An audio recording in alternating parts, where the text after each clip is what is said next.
set off immediately. It's already getting a bit difficult, but we'll work it out together. I hope everyone is doing fine, please. Yes. All right, good. So we will quickly walk ourselves through. I've already put us on recording. I shared the slides this morning as promised. So I hope that you have had a minute or so to look through it. The very final topic, which we hope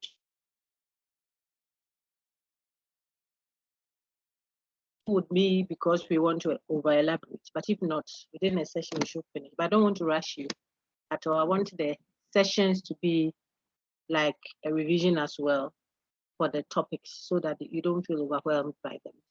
That's why we are taking them in small chunks. And so the final topic, as I introduced to you yesterday, is informal fallacies. Informal fallacies. Last Monday, we looked at Unit 9, which discusses causal reasoning. And within that, we saw some fallacies associated with cause and effect reasoning, like genetic fallacy, like post hoc ergo propter hoc, a confusing correlation for causal connection, confusing cause with effect, and ignoring a common underlying cause. They are all fallacies or errors of reasoning associated with cause and effect reasoning. We had earlier looked at the various connotations of the word cause, and we had seen J.S. Mills's 4 methods of causal reasoning. We emphasized the fact that if we are reasoning causally, then we are not dealing with certainties. We are dealing with what? Probabilities. And I got one email and then one text message or a WhatsApp message, each of them asking very important questions. And I think that I want to mention it for you to hear. One wanted to say that, oh, but Doc, you said that inductive reasoning, causal reasoning is an inductive kind of reasoning where the premises can be true, conclusion false, so there isn't any certainty associated with inductive reasoning. Yet, one of the connotations of the word cause is necessary cause. So the person wanted to clarify if necessary cause or necessity suggests that without that antecedent condition, the effect wouldn't occur. Then there seems to be a certain sense of certainty that if I see the effect, then I have to presume that the antecedent necessarily was there. Because if it wasn't there, the effect couldn't have come. That's how we defined necessary cause. Okay, so you see how intelligent that question is. Trying to interrogate how it is then that we say inductive causal reasoning is inductive. Why doesn't it have a certain kind of certainty where we are talking about cause as necessity? Okay, that was the question. So when I read it, the email that late, I immediately responded because it is a pertinent question. It can worry the person and obstruct her understanding of the content. Okay, so I explained it, and I think I got a feedback that said, "Oh, okay, I get it now."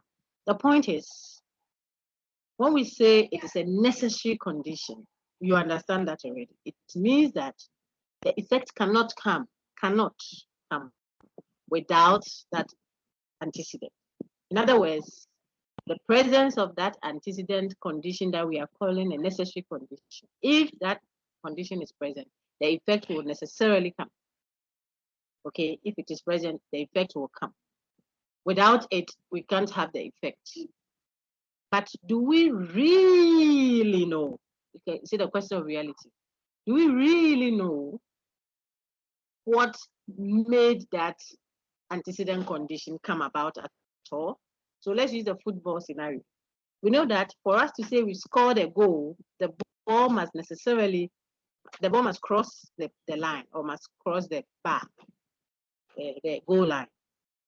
The full circumference of the ball must cross the goal line, for us to say we have scored a goal. Okay, so the ball crossing the goal line is necessary for scoring a goal. We understand that. Okay, but what really caused the balls crossing the line? That is what makes it inductive. What really did it? The reality of causes. Is it there's some powerful force that made a person score, like some people allude to or make claims about a certain group of people. I don't want to mention any group, but they said that's why they are not allowed to play football, because when you are playing with them, they charm the ball, and then when you play short and the ball is coming, it looks like a coal pot full of fire, or a tiger, with the mouth open. So you run away from the pool, and before you know it, the ball has entered the net. What really caused what you are calling necessity? That is why it makes the reasoning never a certainty in that sense of it. Okay. But the necessity of it is that insofar as we are explaining scientifically, without it, the effect can't come. Okay. So one is the necessity of it is associated with how we explain our world.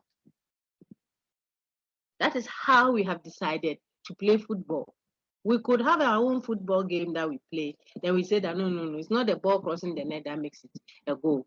It is how the skill with which it has to enter the net, going in circles and circles and circles. That will become necessary for our scoring. Okay. So the point then is certainty. What really caused the ball crossing the net?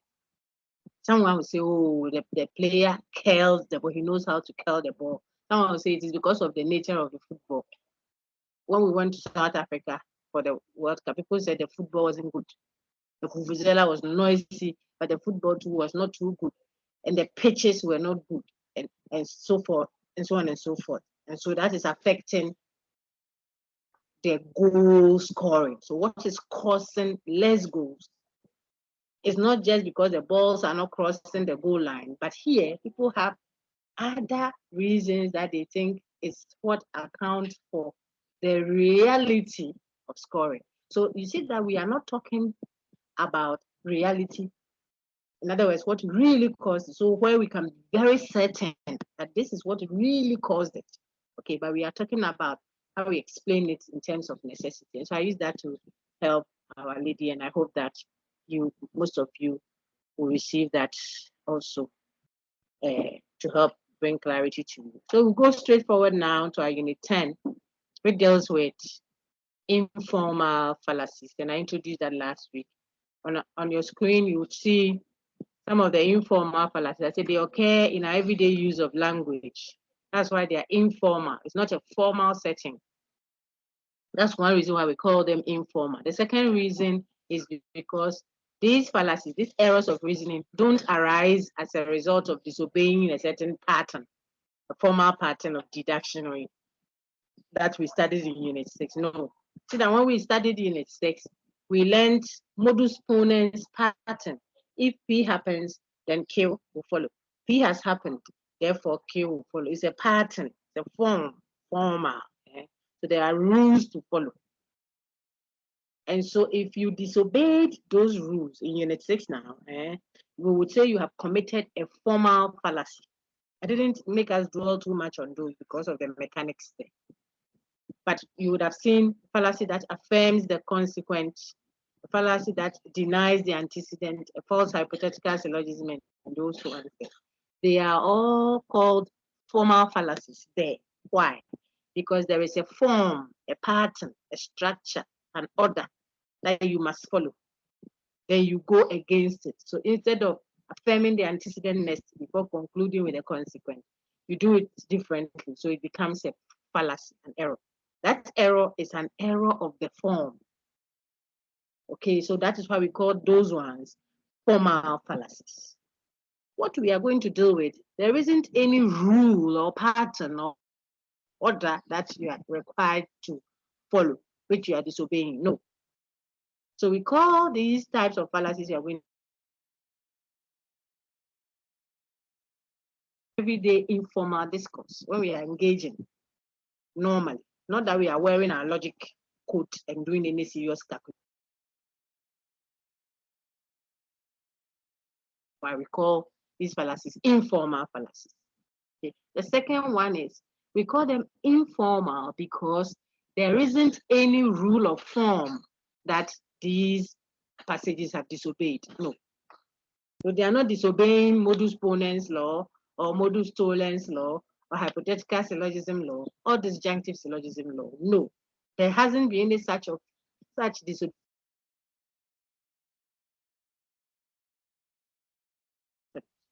So what has gone wrong, for which reason we are having a fallacy called equivocation? Please look at your screen.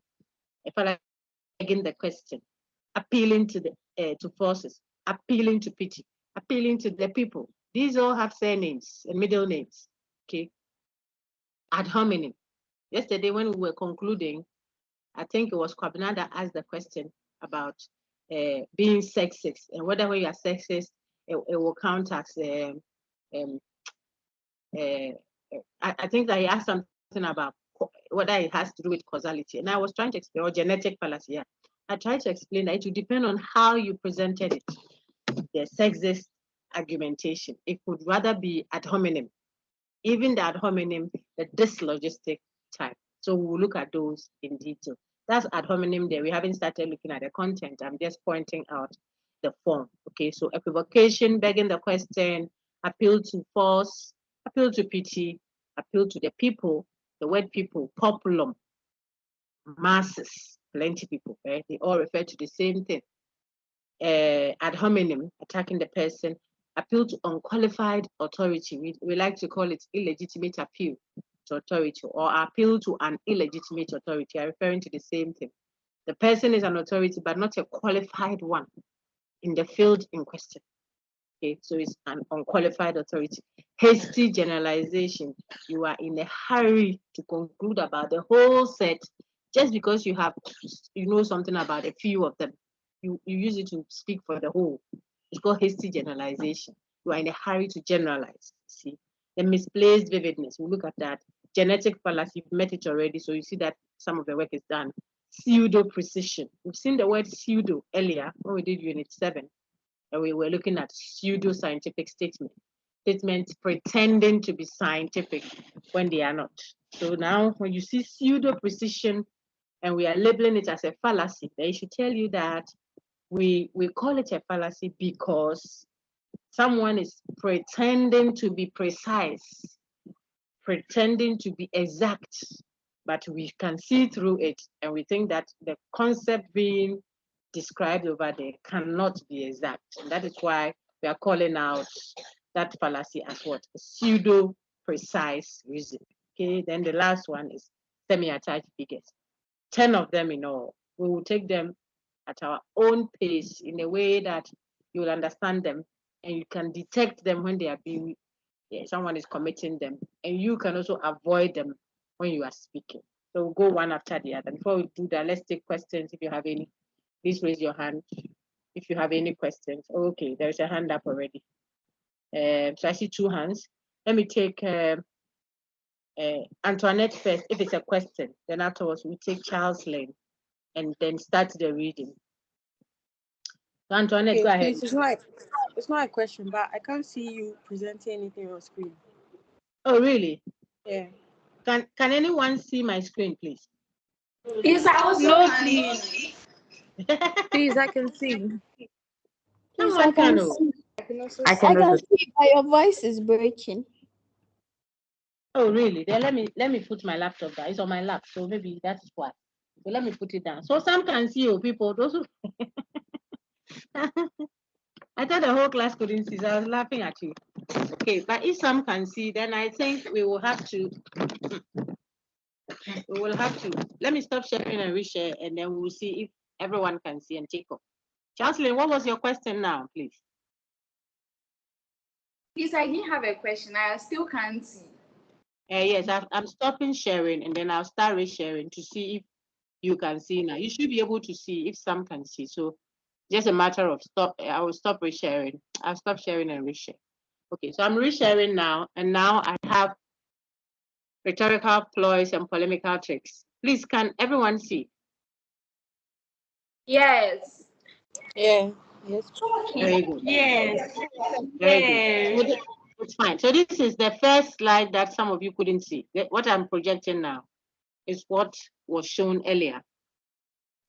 Equivocation, begging the question, appeal to force. You have the slides already on your platform. I shared it. Appeal to pity, and so on and so forth. Okay. So we are going to read this now. And I would want one of you to read quickly. Thank you for the prompt. Let's go quickly. Very quickly. Shazia, are you here? Yes, madam. Please go ahead and read for me. You were very active on the platform yesterday and this morning. And this afternoon. Go ahead. Afterwards, Irene can read. So Shazia, start for us. Sure. Rhetorical ploys and polemical tricks. If the speech is designed to argue a point with the intent to manipulate the listener or reader into believing there is a legitimate basis for dissent, but in fact provides none, then the argument is called polemic and the reasoning is described as polemical. Sometimes we are moved to accept or reject claims based on psychological inducement. Something is said in connection with the claim that elicits or is intended to elicit a psychological response of some sort, a desire, fear, some feeling of emotion that may well induce acceptance of the claim. Well done. That was beautifully read. Okay.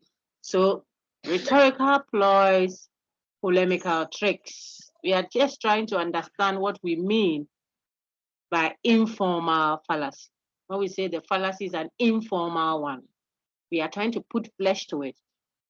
So this is not a fallacy that arises because someone didn't obey the deductive form of reasoning, certain pattern of reasoning. No. But what do we find wrong with a passage, for which reason we call it an informal fallacy? We say one, when we detect that the person speaking is not giving us reasons, the technical word there is reason, reasons why we should accept or reject the claim. That's not what the person is actually doing. But the person is inducing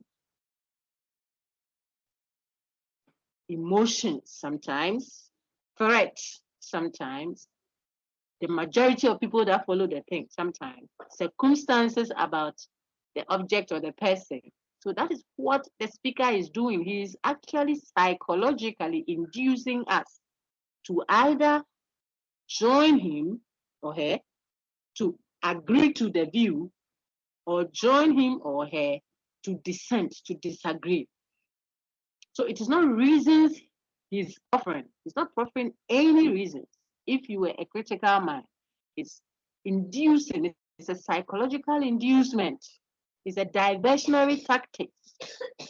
Sometimes the intention is to make you stop believing what you were believing. Another time, the intention is to make you start believing what you didn't believe. But he hasn't given you reason, and you are a critical mind, a rational being. There is a reason why we are human, rational. We should ask questions, pertinent ones at that.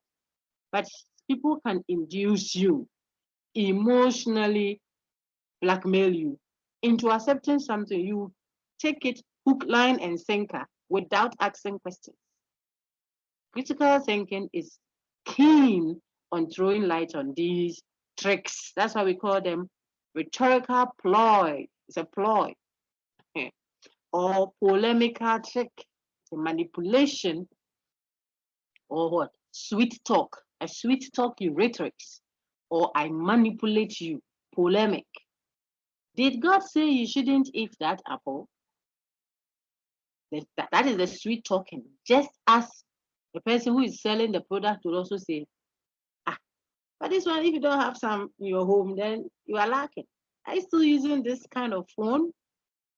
You say, why?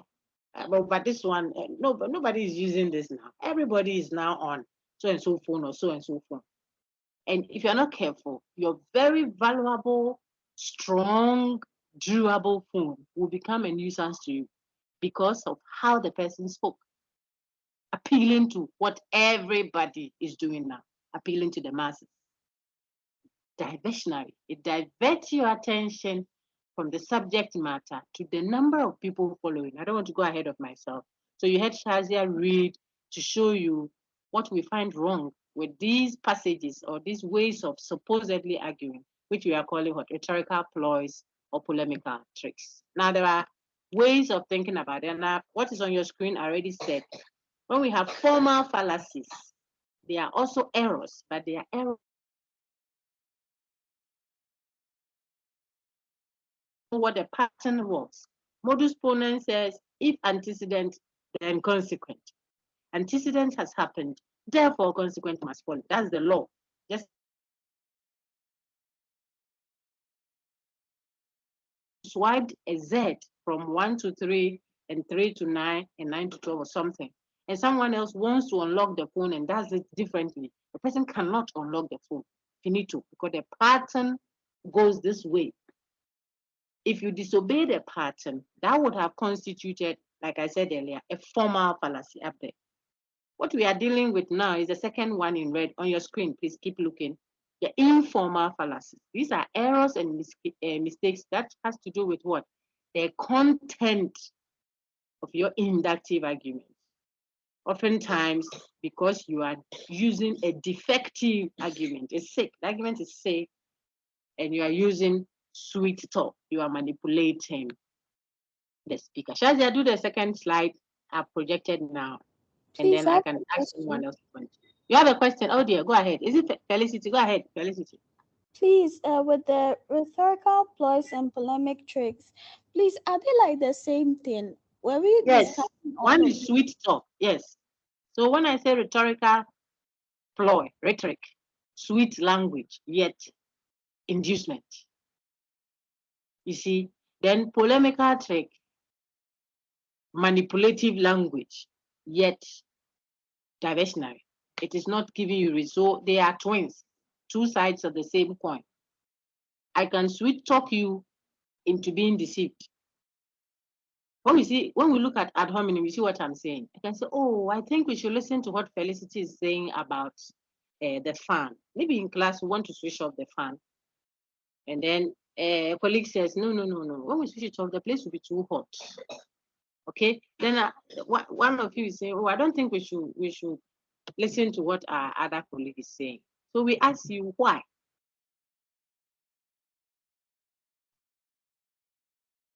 Example, okay, so if you say no, we shouldn't, what is your reason? Then so, but Felicity likes doing that because her father is a president and she comes to class with a car. She always wants to sit on everybody and be calling the shots in class. I mean, oh, so that's the reason why we shouldn't switch off the fan, because she has a car and her father is the president. This ad hominem, you want us to dissent, to disagree with the person because of something about her, not because of the issue being discussed. You have left the issue by discussing the person. This one is manipulative. Okay, it's a polemic in that sense of it, because you want us to disagree with a view without giving us reasons, only inducing us. And if we all are struggling to make ends meet, we're already angry with the rich person or the person that has clout. So when you start speaking that, we will say, hey, we won't listen to her after all. Then, meanwhile, the person didn't give us reasons. Okay, the sweet talking part will be to say, oh, I think we should listen to what Felicity is saying.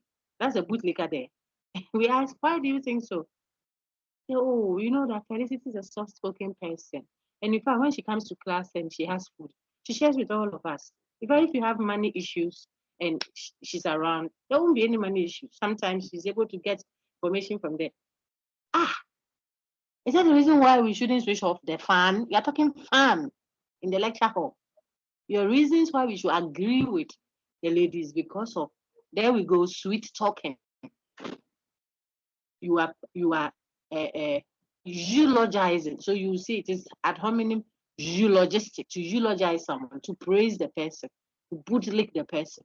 Oh, I don't think that this one is, because the way she saw this and that. And so that is a rhetorical ploy. You are using sweet talk to manipulate us. Okay. Whilst when it is a polemical trick, they are using manipulative language, strong language. We'll see appeal to threat shortly. You have to marry me, Kofi. This is a desperate sister.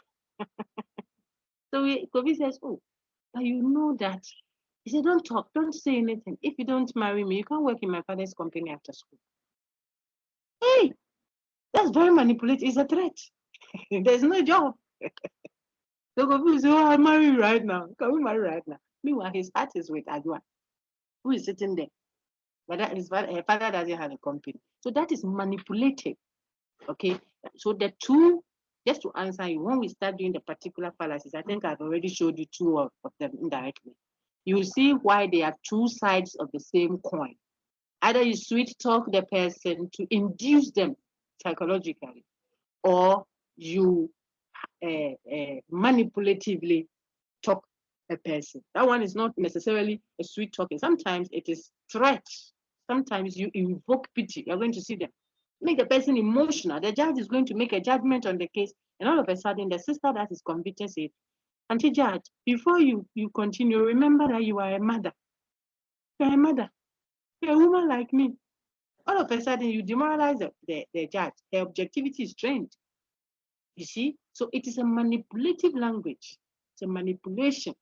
So sometimes it's sweet talking, sometimes it's manipulative. And that is why there are two sides of the same coin. Felicity. I hope that helps. Thank you. Sure. So now Shazia will take the next slide and then we are good to go.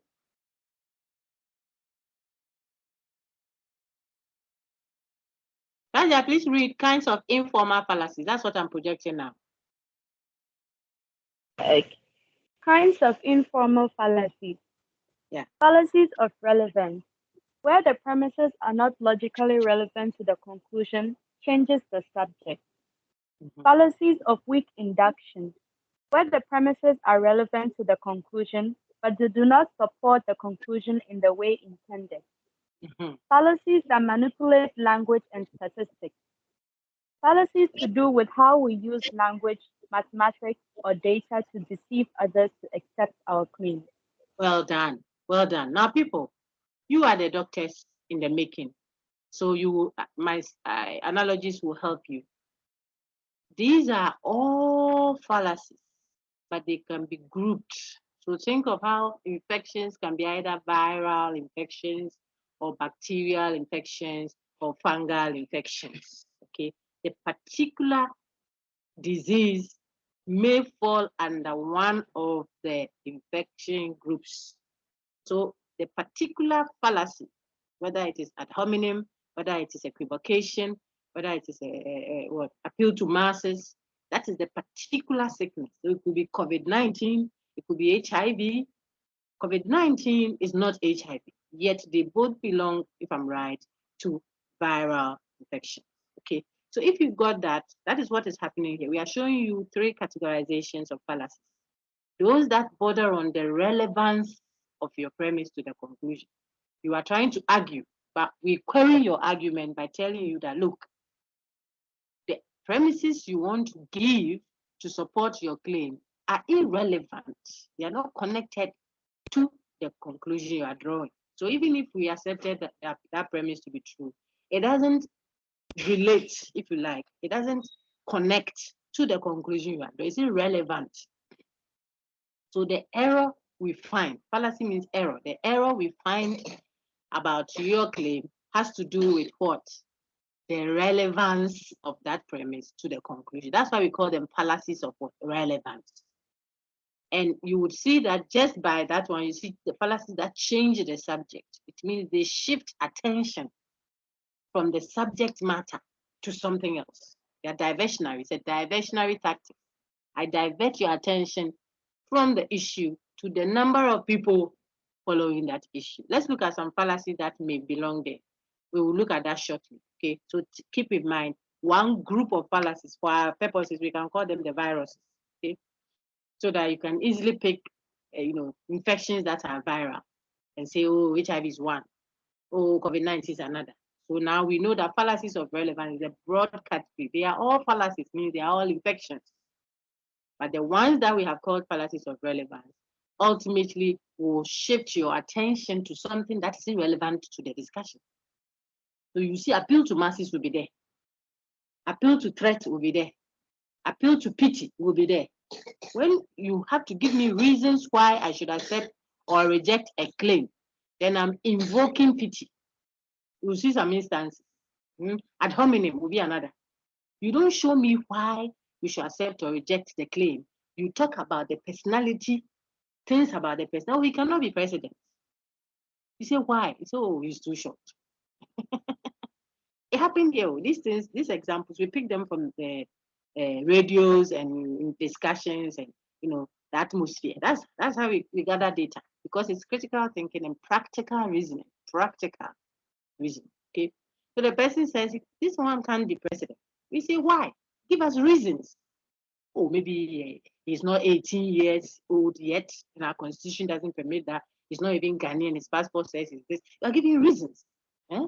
This person, you ask him, why do you say he can't be president? Oh, he's too short. Very diversionary. What has the height of a person got to do? So if we all go and look at the height, if we are not careful, we'll be induced. A president must have stature. Why? Are we going to beat people? Is the president a boxer or a wrestler? Anyway, so that will be irrelevant. It's an ad hominem type of irrelevance than the others I've mentioned. So when we start looking at them, you can easily place them into their big category. Then Shazia read the second one, fallacies of weak induction. There are fallacies of weak induction. The first one, the premise is totally irrelevant to the conclusion. That's the problem. But the second one, there is a connection. They are relevant. However, the premise doesn't do what you want it to do for you. It doesn't have enough ground. It doesn't have the weight to carry out that task you want it to do. So you are arguing and you are going to bring premises to come and justify your claim. But either your premise is insufficient, in other words, you don't have enough grounds. So it is connected to it, but it's not enough. Hasty generalization is one of them. From few instances, you speak about the whole. I've been with Yaya. She's a woman and she cheated. I was with Mansa. She's also a woman. She cheated. Yesterday, I was with Nancy. She's a woman. She cheated. Therefore, all women are cheated. That's hasty generalization. Talk about all women, brothers and sisters in the law. It is a fallacy of weak induction. Think of that as, say, a bacterial infection. The first set were viruses, and we saw 2 examples. And then the second set, think of them as bacteria. We have just given you 1. When we go through those 12 or so fallacies, you can easily put them under their umbrellas or categories. Then the last one, or the last categorization, are the ones that manipulate language and statistics. That one plays on the language. It's not even a question of relevance or irrelevance. The language, the person is Felicity. That's where you will see most of what the ploys, the rhetorical ploy is language. It's playing on the language. You see equivocation there. You see begging the question, tautology. They belong here. You say pseudo precision and reference. So it manipulates the language and it manipulates the data, the statistics. From few evidences about 3 people, you wanted to speak for all women. That's a manipulation of the data available to you, okay? And that is where you as empirical scientists have to be minded. With that gone, and thank you to Shazia, we can now go on. Oh, we have a full house now. At least it is a question. Go ahead. No. To read for me, right? Yes. Thank you. Go ahead then. Let's take, I said Irene should read earlier. So let me take Irene. If Irene is ready, then Felicity can continue. I'm ready I now. think that is what I said. Yeah. So Irene, go ahead with equivocation on your screen now. Equivocation. The use of more than one connotation of a word in the same context without any signal of the shift with the intention to manipulate or to persuade is called equivocation. Very Example 1. good. Interviewer. In this job, we need someone who is responsible. Applicant. Then I'm the one you're looking for. In my last job, every time anything went wrong, they said I was responsible. Very good and well read. I love that example.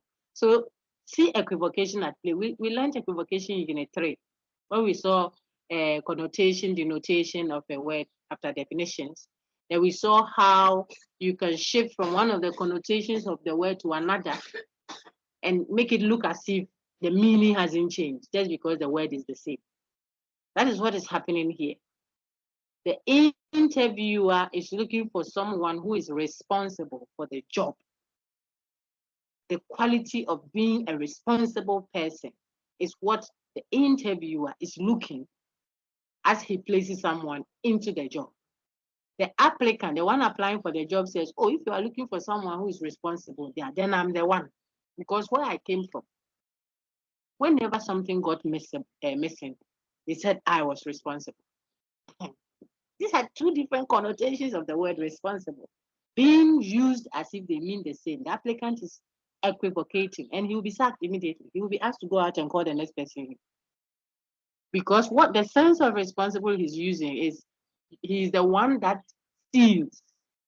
He's the one that made the error occur.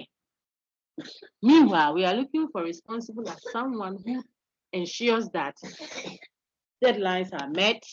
Okay, deadlines are met, things are done appropriately. Okay, so it's a manipulation of language. Here, if you do that, you are committing equivocation. Someone has to point that out to you. It's a manipulation of the language. Now, the one that may be of interest to some of you will be examples 4 and 3. So let's look at example 4 first, then we do the example 3 last to show equivocation. I mean, go ahead, please. Example 4 first. Yes, please. Example 4. Noisy children are a real headache. 2 aspirin will make a headache go away.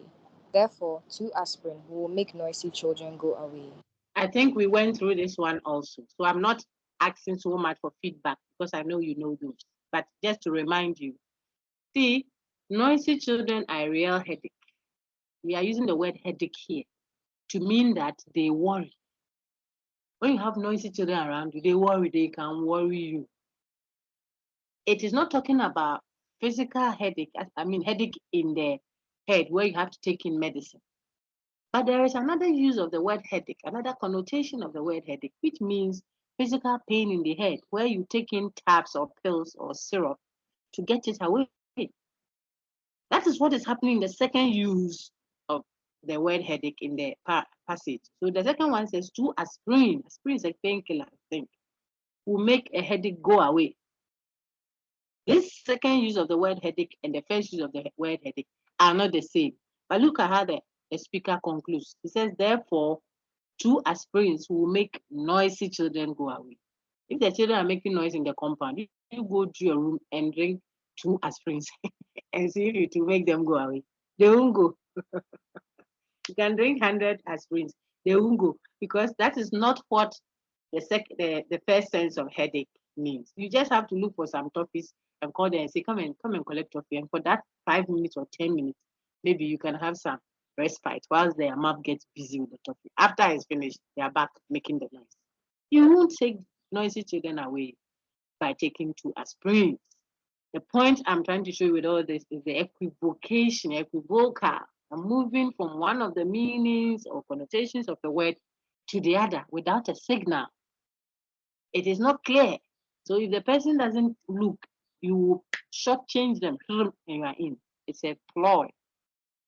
So I have one that is in my main campus slides. I said, Zainab is madly in love with Abu. And mad people must be institutionalized. So I conclude, therefore, that Zainab must be institutionalized.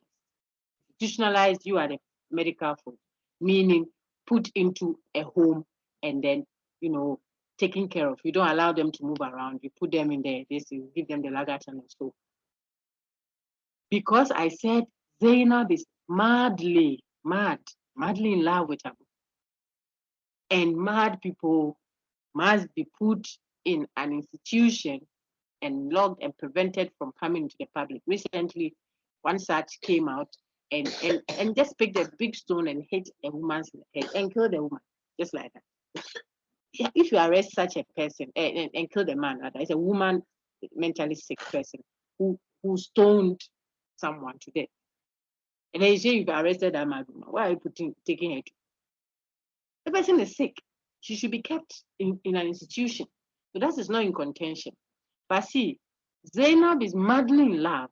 That use of the word mad there for Zainab is not the use of the word mad that we have just used. I'm trying to be decorous about it. When it comes to someone who's sick in the head, excuse me.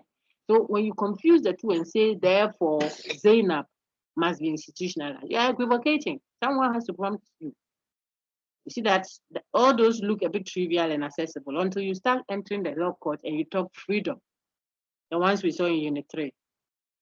Ghana is a free country and people must feel free to speak their mind. That's an equivocation. It's a free country. So you can get up and enter into someone's room and do whatever you like. No, it's a free country, but it's not free in that sense. So you can't go to the Flagstaff House or the Jubilee House and take pictures without permission. Who told you? Ghana is a free country, but you can't go to the American embassy or something here and go and shooting pictures. Or say, I want to come and jog around this area. It's a free country, but there are people restricted in prisons. Ghana is still a free country, but we are free, yet we are not free in this sense of the word free. And yet people should feel free. There's freedom of movement, yet you can't move anywhere like that. So if you confuse the different connotations of the word free, you will think you are making a very good argument. If you are not a good lawyer, your opponent, or if you like your counter counsel, will just be making argument left, right, center. You have to point out, objection, my lord. My colleague is equivocating. Then it might be sustained, and then there will be rephrasing. The whole point is, when I use those easy ones like that, it looks funny. It looks like, oh, but who argued this way? But look at the discourse on homosexuality and how the different connotations of the word law is being misused and used left, right, center. So the issue is difficult to address for some until we have a common place that we are talking from. Some are appealing to moral codes, some are appealing to divine codes, some are appealing to customs, and they are all different connotations of the word law at play. So I'm using these to show you that when we equivocate, it could generate what? A ploy or what? A polemic. The last one, example 3. Example 3. I want to have myself a merry little Christmas, but I refuse to do as the song suggests and make the Yuletide gay. I don't think sexual preference should have anything to do with enjoying the holiday. Can anyone tell me the equivocation going on there? Let me see, so that I also take a sip of water. Very good. I see 3 hands up. I'm waiting for more. Very good. Okay. Amina, do you want to address that for me? Amina.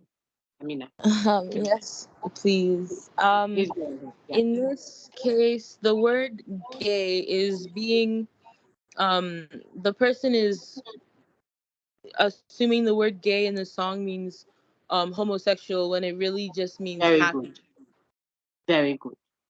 So what is happening is an oscillation from the word gay as happiness to the word gay as a homosexual or someone that wants to have something to do with the same sex. Okay, the word is one, but what it connotes is not one. We have learned that's the whole thing about equivocation. So the word may be free, and yet what it connotes will vary. The word may be chair, what we sit on, or chair, the head of an institution, or chair, the one who is steering the affairs of a meeting. He's not the head of any institution, but he can be the chair for the function. Just that afternoon, when we finish, we are done. But the EC chair for Ghana she heads an institution. She's the chair. And yet the chair can also be what you are sitting on. So one word, different connotation. That's what I just helped us see. That is why you don't want to go arguing like that. This our friend is doing. He says, well, I'm going to have myself that merry little Christmas. It's a song. But I won't do as the song says, which says I should make the Yuletide, the festivity, a gay one, a happy one. That's the connotation of the word gay there. I should make it a happy one, an exciting one. The Independence Day song for Ghana has it there. One of the songs. We will be merry, jolly, and gay or something on 6th of March, Independence Day. Go and look at it. It's there. We will be gay. We will be happy. That's the sense of the word. How do we know that the person is confusing those two meanings? Look at the next statement, like Amina said. I don't think sexual preference should have anything to do with enjoying the holiday. That tells you that the person is confusing gay as being happy with gay as what? Having a sexual preference. One word, different connotations. Yet the different connotations used interchangeably without notice, as if they mean the same. That's equivocation. And that is what we want to make ourselves alert about. You see, just the first fallacy, how long I've spent time on, because I want you to see it. Then the rest, we trot through it. Okay, so that fallacy manipulates language. It is part of the third fallacy, the fungal ones. Not the viral, not the bacteria, but the fungal, the third type. Now I'll have Felicity. Thank you so much, Amina. Felicity, please read what is there for me, unless Chrysla has a question. I think Chrysla wanted to respond to the earlier query, so we'll take Felicity now. Begging the question. Okay. Begging the question, aka circular reasoning, petitio principii. Begging the question is an attempt to prove the conclusion of an argument by using that conclusion as a premise. It involves reasoning in a circle. Very good. Premises. A statement or a set of statements which either explicitly or implicitly claims that X is true. Conclusion. X is claimed to be true, but usually in different words. Okay, so thank you so much, my lady. So the whole point is this. I'm sure you have seen begging the question. Oh dear. Hold on. Go to that end. Don't lie about that. It is coming into the recording, okay? When I finish, I'll come to you, okay? Sorry. So begging the question is secular reasoning. It's also called secular reasoning or petitio principii, like Felicity read. You ask me to define a word, for instance, then I use the very word to define it itself. That's what we saw when we saw definitions. Too broad, too narrow, secular, vague. When we call the definition secular, we were saying that you didn't give me the meaning of the word that I don't know. You only use the very word to define itself. So development is to develop a nation and embark on developmental projects so that the nation becomes developed like the developed nations. That is secular. Because I don't know development. I want you to help me understand development. You are using the very development to define itself. So it's secular, it's going in circles. The same with if I had said critical thinking is when you think critically about your thought. Morality is when you act morally. You haven't defined the word, you just went round in circles. Okay? So that is where it gets the name secularity or secular reasoning from. The Latin expression is petitio principii. Now, when you bring it into argumentation, like what we are looking at now, you are saying something, you're making a claim. I want you to give me the reason why you say what you say. Then you use the very claim to explain, or if you like, to ground itself. That is what makes it a fallacy. So let's look at one. Let's look at just the first one. It says the Book of Mormon is true because, look at it, was written by Joseph Smith. Joseph Smith wrote the truth because he was divinely inspired. We know that Joseph Smith was divinely inspired because the Book of Mormon says that he was. And the Book of Mormon is true. We started trying to establish why the Book of Mormon is true. Look at our starting point. The Book of Mormon is true because. When you say because, you're going to show us the reason why you say it is the case. Because, the reason. And you say it's because it was written by Joseph Smith. Oh, that's great. Then you go on to show us why we should accept what Joseph Smith wrote. So Joseph Smith wrote the truth because he was divinely inspired. Excellent. Okay, why should we accept what is supposedly divinely inspired? This is the question here. We know that Joseph Smith was divinely inspired because the Book of Mormon says that he was. The very Book of Mormon we are trying to establish its authenticity, quote and unquote, is what we are appealing to now to ground Joseph Smith's truth. You see that? So it goes in circles. That's the whole point. And it is just an example. If you use the Bible, there's another one with the Bible as well there. Okay?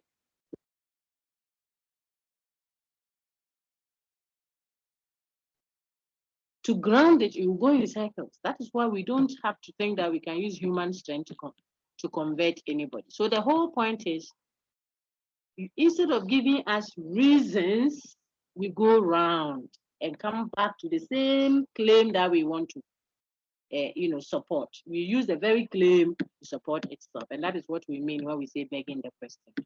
Appeal to force is the third one. Instead of giving reasons, you coerce, you force the person to do what you want him or her to do because of, look at the other names it has, because of the consequences that will come to them if they don't do it. It is called scare tactics. It is appeal to threats. It's appeal to force. Look at the Latin expression, argumentum ad baculum. Don't worry your heads too much over the Latin, but it's fine if you know them. Ceteris paribus. Everybody will know that hey, the guy is an economist.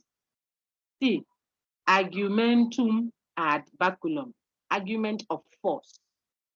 Argumentum ad hominem, argument of the man, attacking the person. You see all of them. Okay. Petitio principii is say. Now, what is the point there? You are not giving us reasons. You have left the issue. You are invoking threats.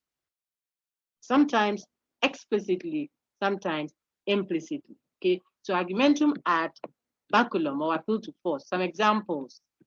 Let's look at this one. I want the ones that make the point so easily so that you don't struggle much. Okay, let's look at, I like the third and fourth one. So let me have someone read that for me. Please raise your hand if you want to read. Okay. Samuel, go ahead. I like the okay. Someone read the first one. A lady read the second one for me. Go ahead, Samuel. Okay. Appeal to force. Examples. Yeah. Example 3.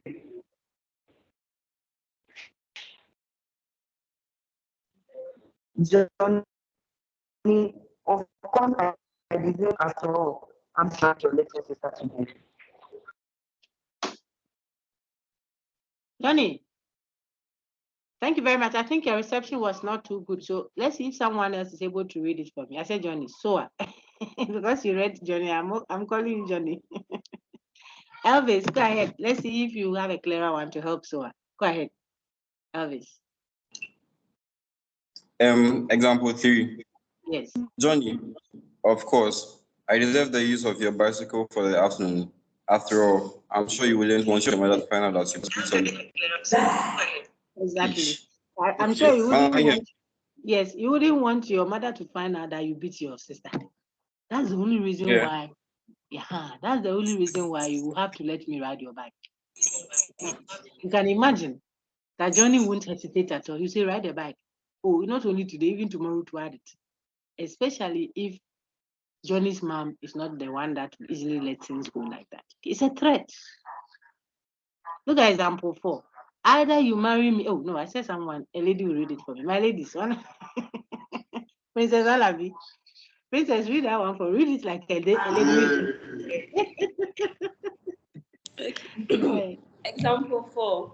Yes, my lady. Either you marry me right now or I'll be forced to leave you and never speak to you again. I'm sure you wouldn't want me to do that. Therefore, you marry me right now. Wow, look at this. Wow, look at this. Can you imagine? You see, either you, this one cry is soft too. The one in my slides, I said, either you marry me right now or I'll kill myself on you. This is my first marrying day. Say it's not good. This is appeal to threats. They are threatening the brother. You may even do it with a very soft tone. either you marry me right now or I'll kill myself. It is still a threat, sister. Let the brother be. Some brothers do that. You see, it's threat. It has several names. We've seen them. So that just in case you don't see that and you see another one, you don't think that is not the one. It's called appeal to fear, appeal to consequences, scare tactics, argumentum ad baculum. Let me see if there is one more. There are still more. No. Okay. The next one is appeal to stop. Appeal to pity. It's also called appeal to emotion. These are all diversionary. They are the first group of informal fallacies. Fallacies of what? Relevance, or better still, irrelevance. Why?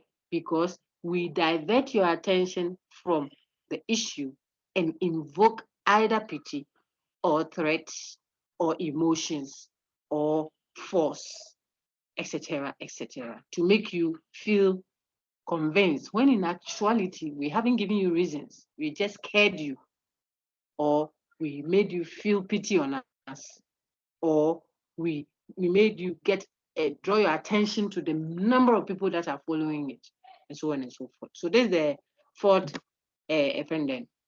informal fallacy, argumentum ad misericordiam, from misery, argument of pity. The attempt to persuade solely by the use of emotive language or by arousing someone's feelings rather than presenting relevant reasons to support a conclusion. Okay. Let's look at the examples. This is also a funny one. Any other person, or I let Princess read that one too. Say, Malcolm, go ahead. Very good.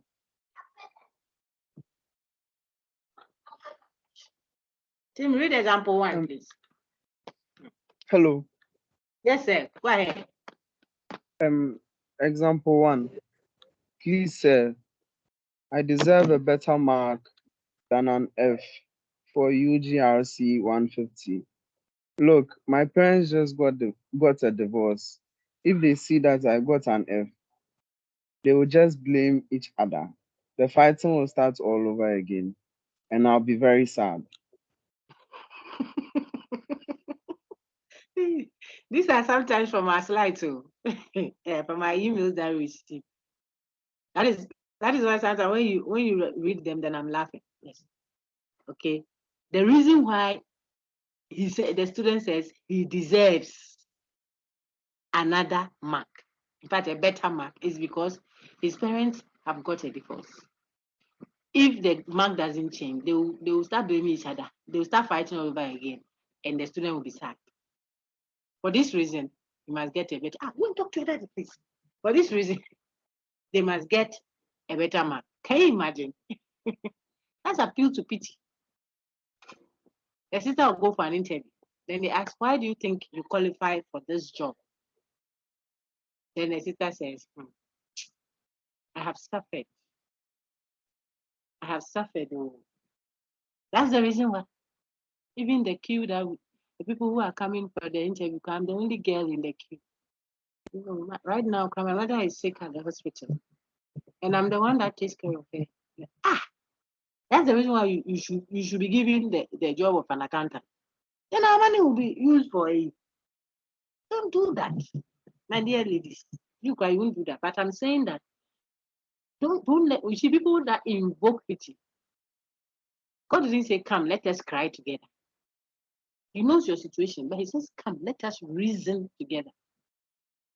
Even with the pain and everything, let's reason it. Because when you become emotional, you act outside of rationality. You can express, affection and respect for people and assist people with reason leading. So that in the name of applying pity, you don't go giving the person overdose of the medicine.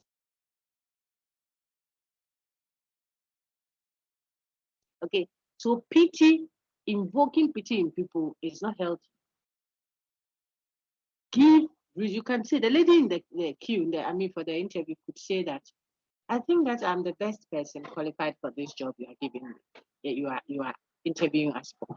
I have had experiences that has groomed me So much so that I'm able to deal with personalities of different kinds. I've had to take care of a sick mother. I've had to do this. I had to do that. And I've been able to manage my time around all these, sell my oranges, make sure mommy is bathed, etc. before I move. And I'm still thriving. And so I think that a job like this is made for people like me who have met different people, have had to act. You see what I'm doing? I'm saying the same thing, but I'm not invoking pity. Please, this job, if you don't give it to me, I don't know what I'll do. Please, I'll work hard, but really give me this job. Who told you? You get money for the day. You can't do the job because your demeanor is invoking pity. And that is what we want to show you. The same with, look at this guy. He says, members of the jury, surely you can find it in your heart to acquit the defendant of burglary. Acquit him, let him go. This poor man has lived his whole life without the benefits most of us take for granted. When he was a kid, his parents never bought him stuff or even gave him a hug. Really? That's your problem. Some didn't have parents. You won't hug and stuff. Some didn't have parents. So if you say this is the reason why the person should be acquitted of burglary, the guy went to rob someone who didn't have parents, doesn't have legs, begs and gathered something. Then he has gone to, what's the expression? Rob that person. You are coming to tell us this robber didn't have parents and never had a hug and didn't have stuff, but had eyes and legs. So much so that he can go and steal from the person who doesn't have legs but has still worked harder and sold and woven baskets and sold them daily. Gather something and put down. Then the one with legs says he has a sad situation. Has come to rob the person. You think it is fair? He has to fend for himself all these years. Oh, he had legs and hands to fend for himself. He should be grateful. Surely he's not guilty of this crime. What? This is a law court presentation. Extracted, oh, extracted from actual proceedings and put there like that. So I'm trying to show you how this is appealing to pity. But if you really want to appeal to pity, go and appeal for to pity for the special students there.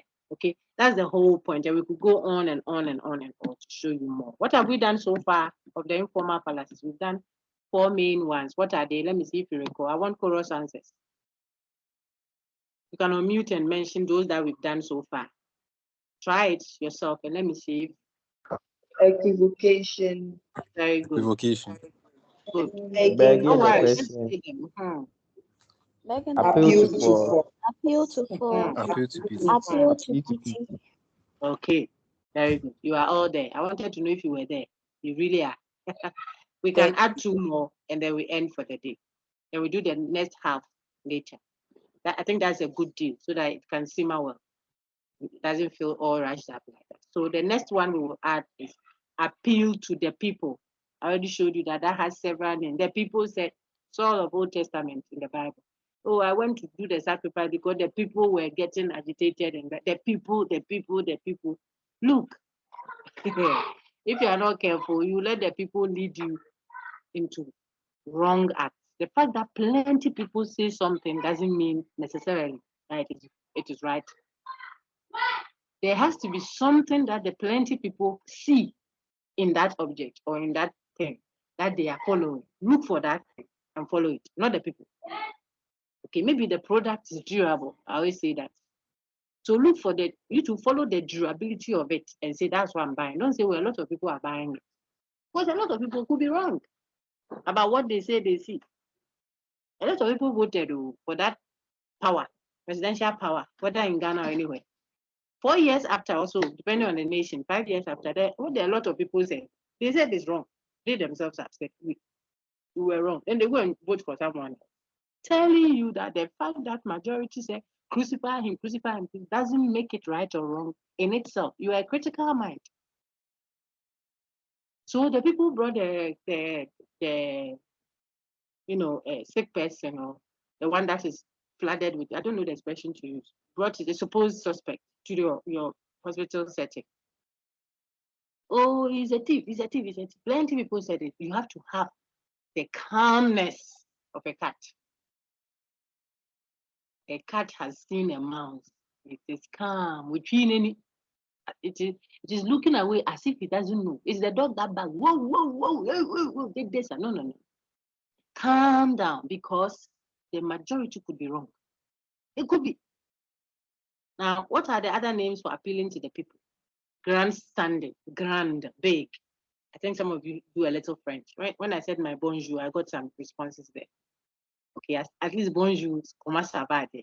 We can we can manage. So grandstand, big stand, where plenty people are. That's another name for appealing to the masses. Crucify him, crucify him. They killed the Savior. Crucify plenty people, but they were wrong, at least according to Christian faith. Okay, appeal to bandwagon. What the bandwagon is saying, appealing to the masses. There it go. There you see it. Appealing to consensus. What is the consensual view? What did the majority of us say after the decision making? Maybe 2 people dissented, but there were 10 of us. So if 8 said it is, oh, then consensual.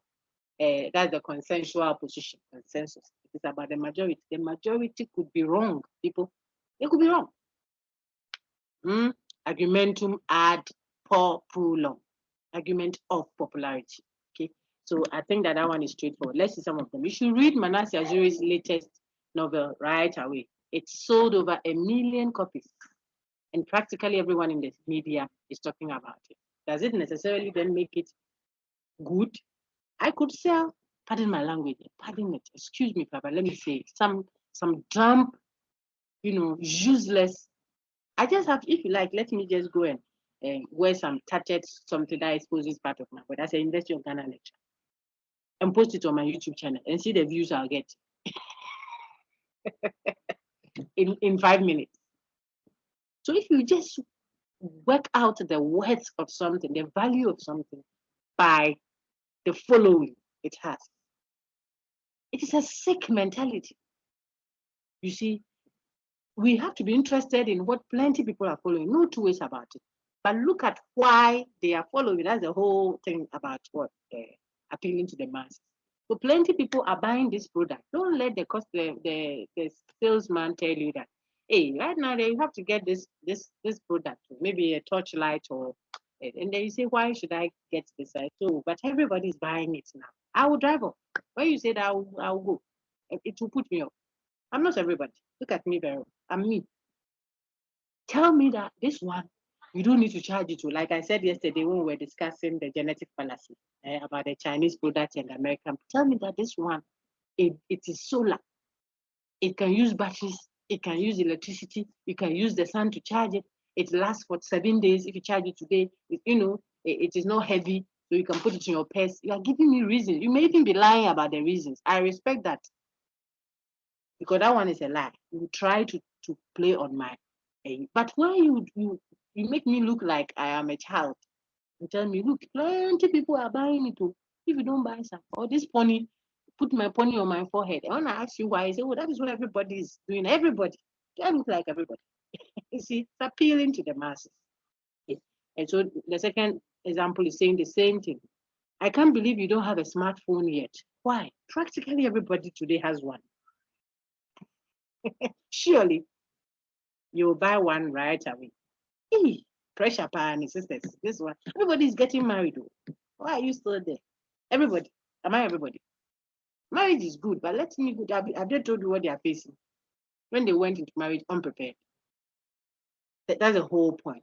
So the reason why majority are following something is what the critical mind should be interested in to diagnose it. If the reason is good, verifiable, accessible, then you follow that thing and forget about the fact that many people followed it or not. I think I've overemphasized that, but it's important. So I want someone to read examples 3 and 4.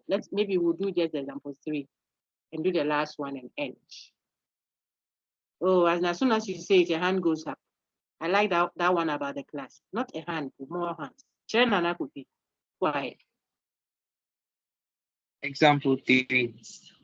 But officer, I don't deserve a ticket. Everyone goes this way.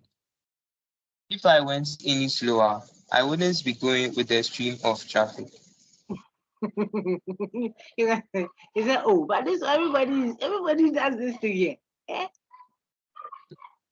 This place, all the big boys, the area, they smoke here. Why you come arrest me alone? Why? Uh-huh. Everybody is doing it. Does it make it right? So you will be caught. If you are caught, then you say, oh, but why have they come to catch me? My brother, everybody is doing it. Is it right? It's simple. This person's speeches, the one that Nana read, he says, I don't deserve a ticket. A ticket is like when you are arrested, those who have a background, if you are not, I mean, we don't see that often in Ghana here. Ghana, the policeman will sit in your car and tell you have been arrested. That is so dangerous. I don't know why they do that. You get a crazy person, the way he slap you in his car. But don't come and sit in the car and say they've arrested. No. Elsewhere, you will be given a ticket. Just to the ticket.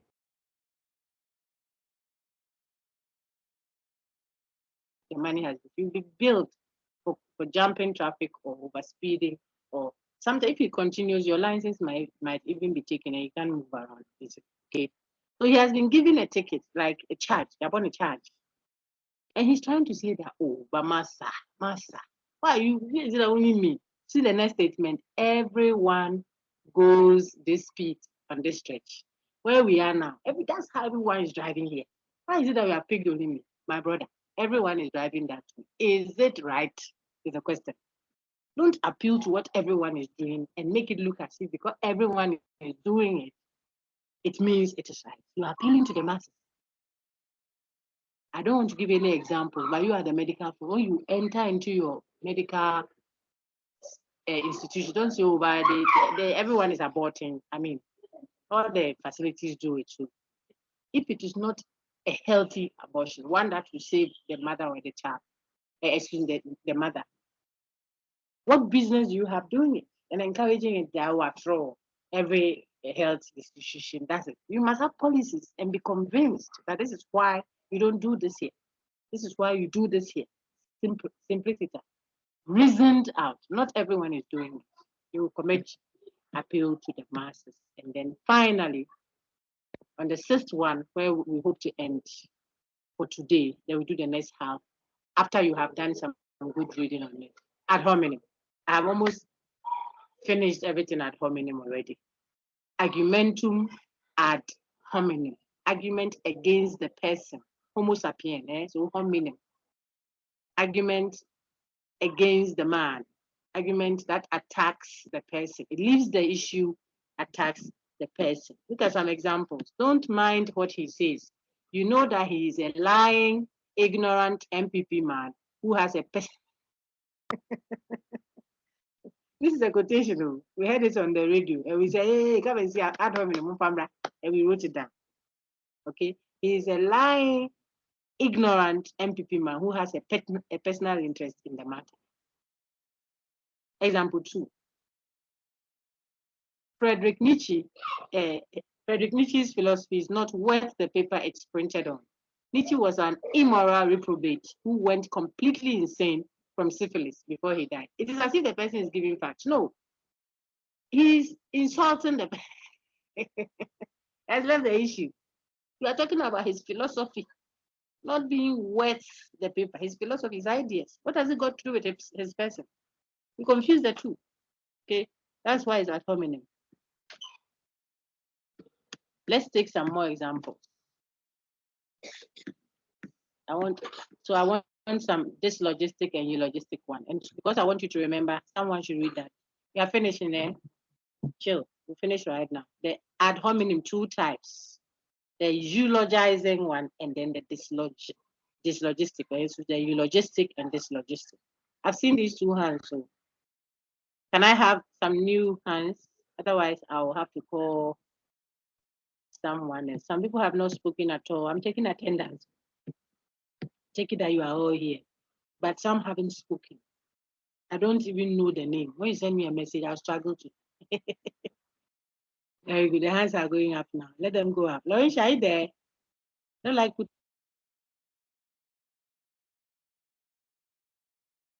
today. Antoinette, be on standby. Jeremy, read the first passage.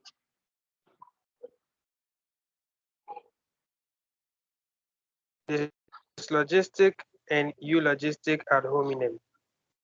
If the facts cited about the person associated with the conclusion are negative and detracting from the person's integrity or worthiness of confidence, then the fallacy is called dyslogistic ad hominem.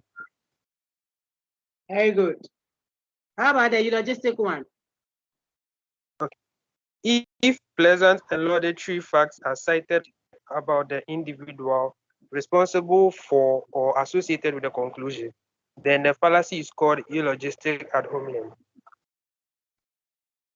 Very good. So one is dyslogistic, negative. The other one is eulogistic, positive. If I eulogize you, I praise you so much without focusing on the issue being discussed. That's where it's coming from. Eulogize the person. Okay, it's a eulogizing. You have left the issue. Remember the example I gave when I was explaining something to Felicity. So I used her as an example. Oh, I think we should switch off the fan.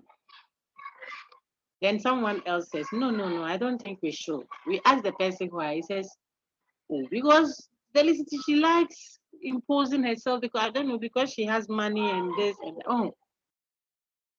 That is dyslogistic. You say, don't accept what Felicity is saying because then you leave the issue that is being discussed, an issue that we are discussing, and you talk about her. She comes from so and so place, or she attended so and so school, and so she thinks this, and she will sit on us and do this. And that is not reasons.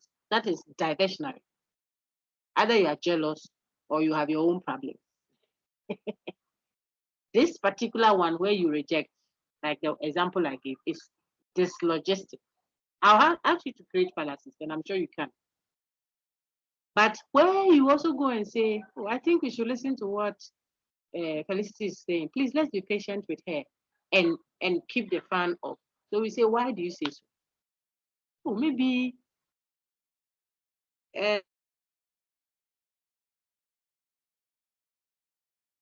keep the fan on. She doesn't have alternatives. She didn't bring her cardigan, but the rest of us can put on our cardigan and use the AC instead, and we'll still be able to manage. You know, since that you are trying to give reasons, it's better. This person says, no, I think we should listen to what Felicity is saying, like I said earlier. Why? Oh, because she's really a soft-spoken person, and she's always there for us. You know, when you need something, I mean, she comes to class with her canteen full of meals for the whole class. This is a serious bootlicker. Huh? For all the reasons you have given, if you have monetary issues, she can even pay for you. So because of all these are true, perhaps. Because of that, we should keep the fan on. What has all what you've said got to do with fan is ad hominem. But this time, the one that eulogizes the speaker, I think is so clear now. So one example for each, and then we can move. We can end for the day. We won't top up. Otherwise, you have extra we're going to read over. I want you to be able to use just the ones we have done and meditate, if you like, and reflect on them and practicalize them and discuss them amongst yourself and call them out when you see your colleagues committing that. You say, hello, that's ad hominem. Then someone might add, no, but is that well, but is it eulogistic or dyslogistic? Just so that you pass your exam. When you finish, you see that it will be so real to you for your use. Now take the last reader for the day. And I think that there are two hands up. So Timakom will do one and Kwabna will do the next. And we should be done. Oh, Ephraim's hand got up too. I'll take Ephraim and Chris Lab. Wow. Let's take all of them then. So let's take Timakom first. Kwabna will do next. I'll take Chris Lab and Ephraim, who haven't spoken today. Tim, go ahead.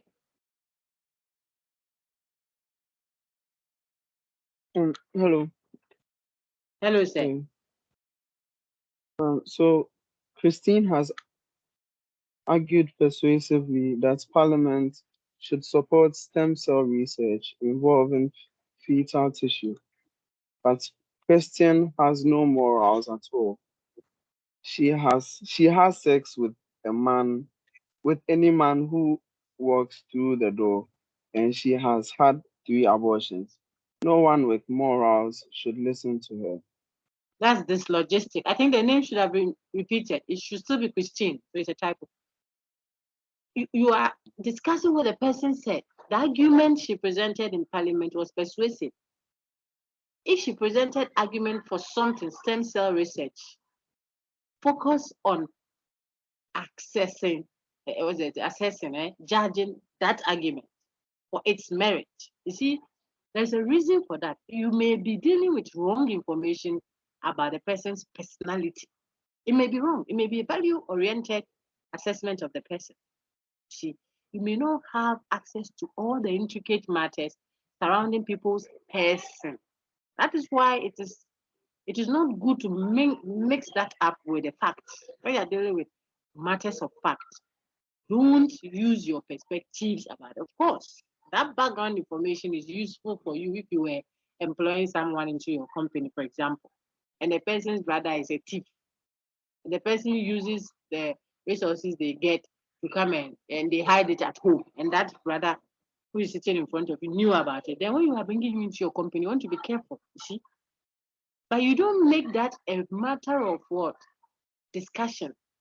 When you sit, you make that as other matters to consider. That's fine. But here, the person says that she has had sex with any man who walks through the door, and she has had 3 abortions. No one with morals should listen to her. That is an attack on her person, not on the issue. Not on the issue. The issue is about stem cell research. Did she give arguments that encourage that, in other words, that support it? Look at the merits of that argument. If it does, she has sustained her argumentation. Because the same argument could have come from someone who hasn't had 3 abortions or who hasn't allowed all men that come through her door to sleep with her. Would you have accepted that argument then? You say yes, then it means that this is inconsequential. What you know about her personality doesn't come in. And that's what we are trying to equip ourselves with. Then the last one, and I said I'll take therefore answer. Let me take Kwabna. And there was Chris Love and Kwabna, read that what is on the screen for me. Example 7. The finance minister, Mr. Ken Ofori-Atta, is the most honest and eloquent person to hold this office. Therefore, his arguments for increasing taxes cannot possibly be flawed. This is a bootlicker. I call them bootlickers because they want to make the person look so good. Even if the argument you are giving has left the issue, they are discussing the person. Look, you say the finance, and these are old slides. So we didn't know that the finance minister will be in the middle of a lot of discussion like that. So be at peace with yourself. These are old at 2019, 2020. The examples were pulled from there. We just keep updating them. Okay. So we say the finance minister, Mr. Ken Ofori-Atta, is the most honest and eloquent person to hold this office. Look at the conclusion. Therefore, so what we are going to say now, which is the claim, therefore, is supposed to be grounded in or on the preceding claim. Okay. Therefore, his argument for increasing taxes cannot possibly be flawed. Hey, he cannot make a mistake. How did we withdraw the e-levy and refine it and bring it back? Didn't we take stuff to Parliament that had a whole region taken out? I believe inadvertently. It was not intentional, I suppose. Because you can't do that. There are people that represent those regions there. You see, so it couldn't have been intentionally done. You would have shot yourself in the foot if you created a policy, whatever, something financial concerning the nation, you left out a region and then you take it to Parliament. So I want to believe it was not intentional. But that should then tell us that no matter how honest and eloquent a person can be, the person can make an error, can be flawed, can err. Then this person who is trying to bootlick comes to tell us The finance minister, because he's honest and eloquent, he couldn't possibly err in his argument for what? Increasing taxes. Abba. This is ad hominem, but it's not a negative one. You want us to accept the minister by proffering what? Laudatory remarks. You are lauding him, L-A-U-D, and you are making him look good. You are eulogizing him to the point that you are not thinking right. Look at what you are saying. You create problems for him. You have to admit that he can err. He's a human being. But because he's honest, even when he errs, he will revise his claims that he made earlier. That is a fair, critical, mind-oriented, discussion. Than to say that because he's honest and eloquent, he couldn't possibly have erred in his argument for increasing taxes. Before we knew it, e-levy had been withdrawn for a while and then repackaged and brought back. What happened? People err. On that note, we end. There are 6 left. Appeal to unqualified authority and the cohorts. I would want you to do a reading on that. And since tomorrow is your matriculation, we will not meet your preparation towards the matriculation. I think you should have that day to yourself. We will now have only 1 day left to make up. Then we are back on track so that your records for attendance will look fine and the content you've covered will also look fine. Any questions?